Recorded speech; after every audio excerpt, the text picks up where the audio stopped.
ইউরোপীয় উপনিবেশকারীরা নিজেদের সাদা চামড়ার কারণে নিজেদের শ্রেষ্ঠ দাবি করত। তারা এশিয়া ও আফ্রিকার কালো মানুষের সঙ্গে পশুর মতো ব্যবহার করেছে, তাদের সম্পদ কেড়ে নিয়েছে এবং হত্যা করেছে।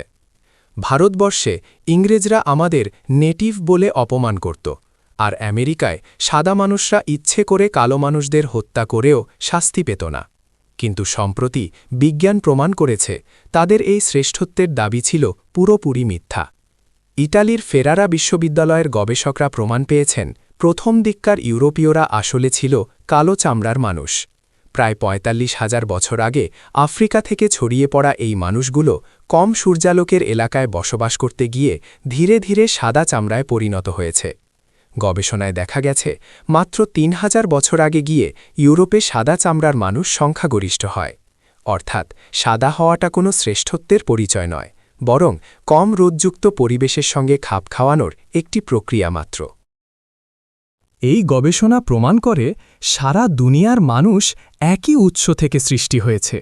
সাদা কালোর এই বিভেদ মানুষের তৈরি একটি কৃত্রিম প্রাচীর।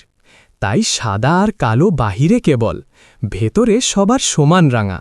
এই সত্যটাই আজ বিজ্ঞান আমাদের সামনে তুলে ধরেছে।